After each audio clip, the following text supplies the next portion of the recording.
Já, komið þið sæl. Það styttist í sveitarstjórnarkosningarnar og spenna við það. En það eru líka til hugmyndir að breyta höfuðborgarsvæðinu, jáfnvel í eitt sveitarfélag. Gunnar Salvarsson, þú viðrað þá hugmynd. Já, ég nú ekki fyrstur til að viðrað þá hugmynd því að þetta hefur komið fram annars lagi svona á síðustu áratugum. Já, já. Og ég held að sjáu það nú bara flestir skynsamir borgarbúar eða íbúar á þessum svæði að það að hafa hér sjöfalda stjórnsýslu, 7 smáríki og eina höfuðborg, eða 6 smáríki og höfuðborgina. Það er ekki sko gáfuleg stjórnsýsla. Það er að segja, það fer á óbáslega mikið af peningum í súginn og við erum að tala að sjálfsögðu almannafé. Og það þarf að mínum að fara afkvæmlega vel með slíkt fé, sérstaklega þú ferði í vasaskatt borgaranna og þú sérði í hendi þér bara eins og hver annar að vera með sjöfaldkerfi þegar þú getur verið með 1. Það hlýtur að leiða af sér bæði sparnað og skilvirkni. Þú tekur dæmi að Álaborg, þar eru 31 borgarföldur og þeir eru, hvað, 300 og... Þeir eru, já, tæplega 400.000. Já, svona ámút og við. 370.000, þeir eru svona aðeins stærri heldur en við, því að hér á höfuðborgarsvæðinu sagt að vera svona nálægt 149 til 250. Já, ég tók þjóðartöluna, sko alla, já. En hérna 31, ef ég veit rétt, þá það líka fjöldi þingmann í Færeyjum. Já, það? Já. Ég var að lesa einhverja frétt í færeyska frétt. En þetta hérna, sko, það sem náttúrulega verið, þetta sko stjórnsýslan og ég vil sko bara tækjakaupanna sem þarf til að reka sveitarfélag, að þá hlýtur það að hérna geta nýtt tækin öðruvísi ef þetta væri ein heild.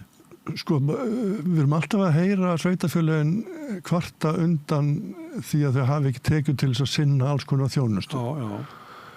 En þarna erum við að horfa upp á svona sjölagakerfi með auðvitað óbóðslega mikill yfirbyggingu. Við erum að tala sko 7 bæjarstjóra og það komum bara fram í morgun að borgarstjórinn Reykjavík með 3 milljónir á mánuði og í nákvæmlega sveitarfélögunum nú ekki lítið minna greitt út. Nei. Þannig að við erum að tala hér bara, þó við séum að tala bara efsta lagið. Þá erum við að tala 100 milljóna á ári sem myndu sparast. En af því við tölum, þú talar 7 sveitarfélög, þá það svona kjósarheppur það 7. Já.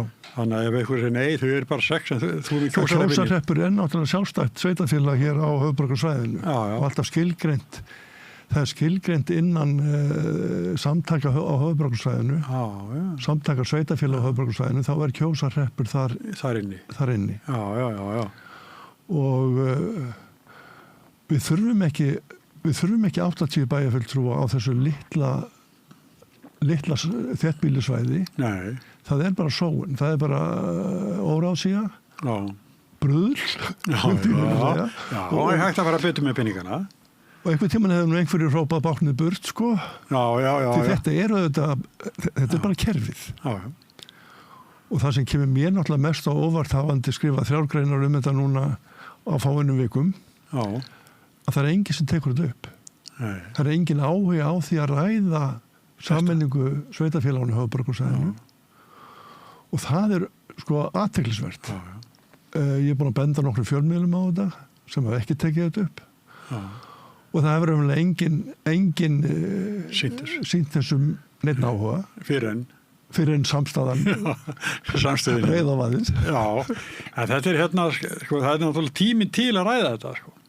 Núna, stutt í kosningar og við erum að sjá, sko, átök og framboðslista og allt það, sko.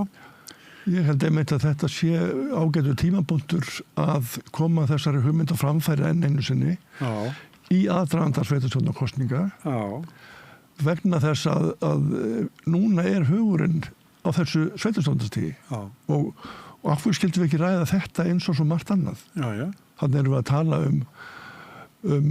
að sameina þéttbýliskjarnana hérna í kringum Reykjavík í eitt sveitafélag með allir þeirri sparnaði og þeirri skilvirkni. Já, nú kannski skilvirkni sem að er mjög líka mjög ofalega í huga. Þegar þú saminar allir þessi kerfi, að þá ert að spara svo óbáslega mikla vinnu. Við erum að sjá til dæmis í leikskólamálunum að það hvert sveitafélag búið til sitt módel eða sitt líkan. Hversu marga vinnustundur ekki bakvið til dæmis nýja Reykjavíkurmódelið. Og Kópavogur nýbúin að fara sambærilega leið og hins sveitafélag nefnist líka. Þetta svo mikið vinna sem unnin á mörgum stöðum en gæti verið unnin á einum stað. Og ekki bara þetta líka svo öll svona verkfræðin og það framkvæmdir skipulag tala nú ekki það. Að samina þetta allt meira og minna. Þú veist, það mikil sparnaður því í innkaupum, í gatnagerðar útboðum og raunverulega það sama hvar þú berður niður. Það alltaf heilmikil sparnar sem felst í því að samina. Og það það engin kjörin fulltrúi sem hefur tekið upp eða svaraði. Nei, ég nú svo smökið þess að því. Nei. En það getur nú búið sér fram þó væri þeirra skoðunar að mætti breyta þessu. Já. Nei, ég held að tregðurmálið í þessu er það að hvorki stjórnvaldi sjálft eða stjórnvöld í landinu, ríkisstjórnin eða aðrir, og ekki heldur stjórnmálaflokkarnir. Þeir hafa ekki áhuga á þessu vegna þess að þetta ekki þeirra þáu. Þetta ekki þeirra hagsmunir. Nei, það Sko það myndi fækka hérna 10 bæjarfulltrúa. Alveg hellingur. Ef við færum niður í 31, segjum það ekki okkur. Þeir eru 79 núna. Úr 79, það er 48. 78? 48 sem myndi fækkum, það ekki? Já, fækka, já. Og 31 eftir. Já. Og svo ættu nú að grínast með til hvað sem við nota ráðhúsið. Já.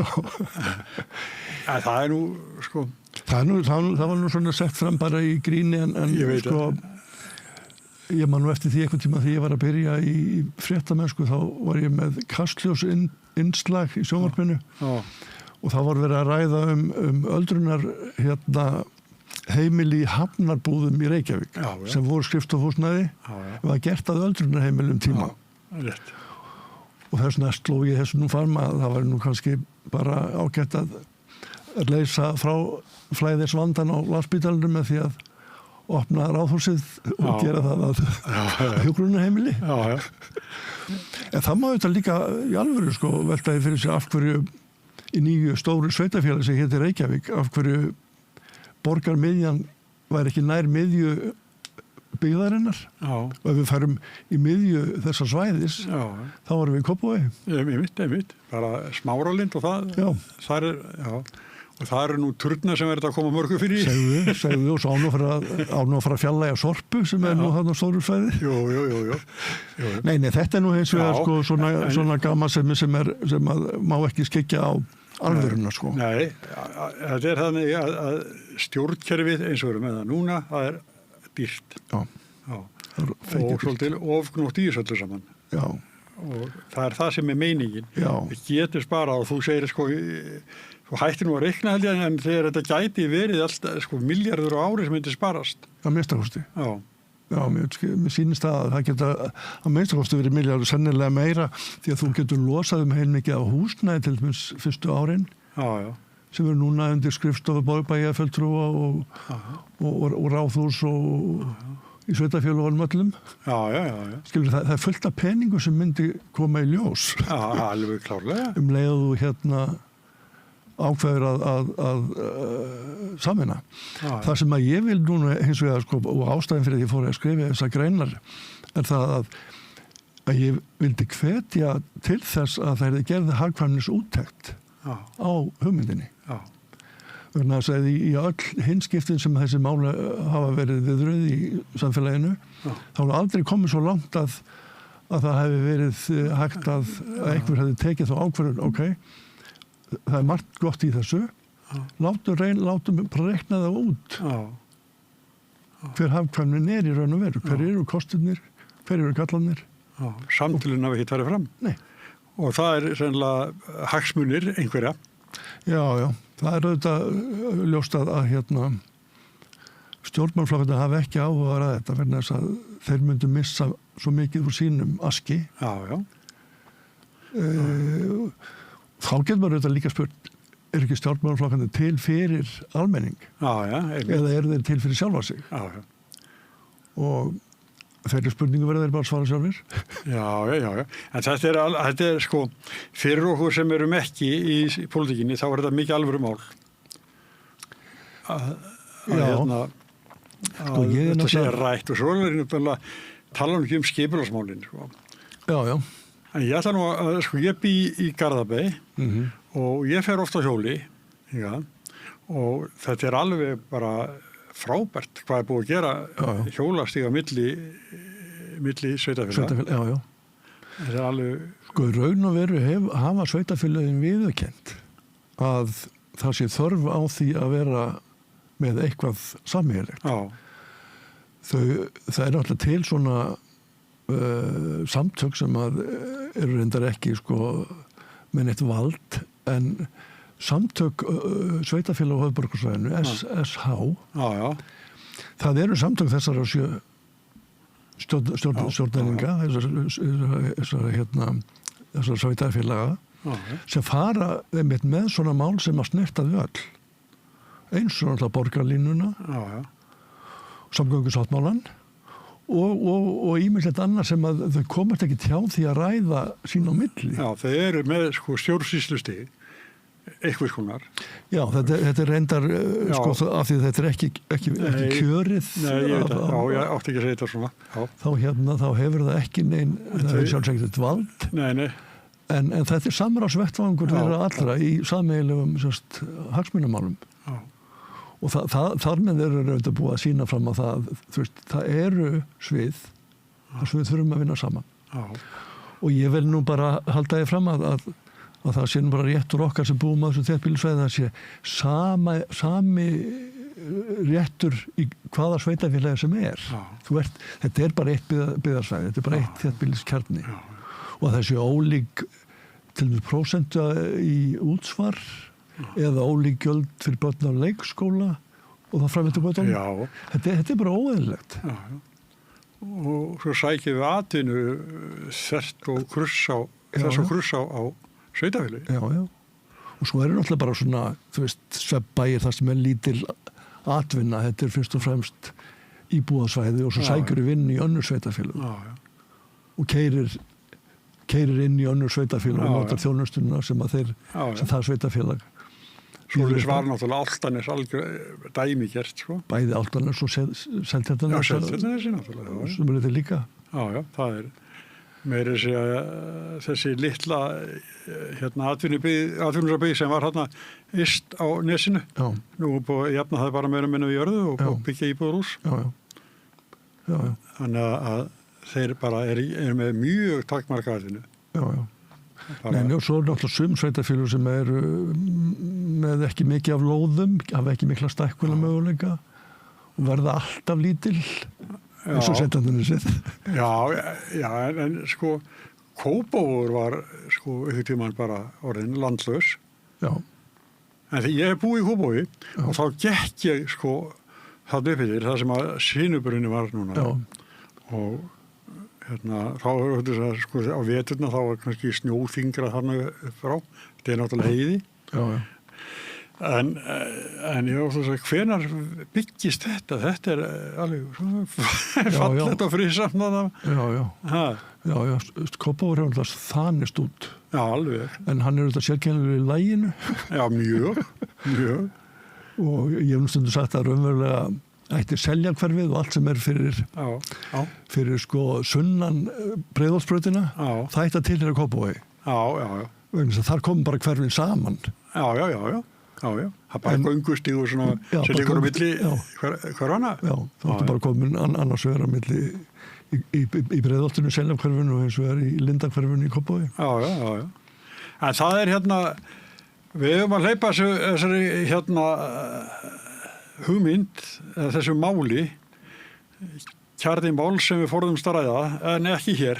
Hérna við ekki Páll Valur Björnsson heitir hann ekki, sem framkvæmdastjóri fyrir SSH. Það getur vel verið, það ekki. Austfirðingur, ég held að. Já. En það þarf að fá einhverja að borðinu. Já.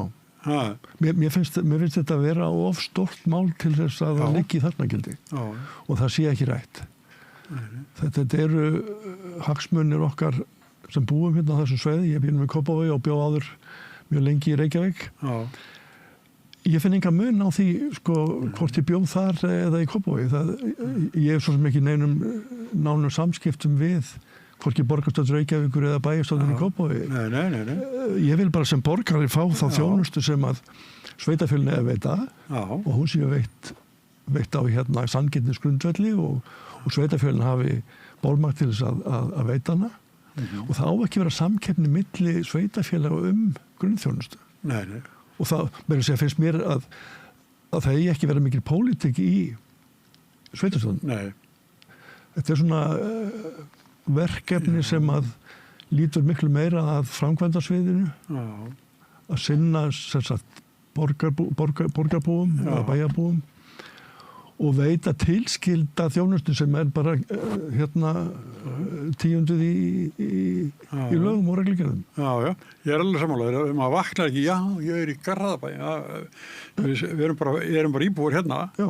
Maður hugsar hitt ekkert. Og maður getur ímyndað sér að flokkspólitík sé auðvitað áberandi á alþingi. Það er allt mála sterkum pólitískum litum, kóngablátt og eldrautt og maður skilur þær hugmyndafræði stefnu sem að þar leika En ef við erum að horfa á sveitstjórnarstigið þá finnst mér einhvern veginn eins og þetta hljóta að vera miklu meiri pastalitir, miklu veikari litir, miklu veikari pólitíski litir vegna þess að umræðan snýst að mestu leyti framkvæmdarleiðina og sinna grunnþörfum. Það sagði mér maður sem hafði verið sveitarstjórn. Það var bæjarstjórnarfundur og þá var fjárhagsáætlunin. Og hún var samþykkt bara án umræðu, bara voru bara allir sammála. Næsta mál á dagskrá var það hvort að sá sem var með félagsheimilið, hvort að mætti líka selja appelsín og það verið miklar umræður. Já. Þannig að þetta er nú svona dæmisæg eins og með þetta mál sem að ég var nú að vitna í Halldór Laxness og innarsveitarfélögum. Já. Að alltaf þegar Íslendingar eru spurður stór mál þá setur það á hljóða og setur upp skelfingarsvip og en eru tilbúin að ræða alls fyrir smáminni í þaula alveg, ekkert mál en þegar kemur að kjarnamáls þá bara þögninn og Þetta er góð lýsing, ég hjó eftir þessi í greininni. En þetta er umræðan farin í gang. Gott, takk fyrir það. Og takk að þið fyrir komuna. Og Rauðaborðið heldur áfram eftir augnablik. Með því að ganga í leigjendasamtökin styður þú baráttu leigjenda. Leigjendasamtökin eru fyrir öll þau sem vilja vinna að réttlæti og öryggi á húsnæðismarkaði. Leigjendasamtökin.is Við lifum á tímum þegar þörfin fyrir opna og gagnrýna umræðu er brýnni en nokkru sinni fyrr. Ég heiti Ólína Kjerúl Þorvarðardóttir og ég styð og vel samstöðina, sjálfstæðan og óháðan fjölmiðil.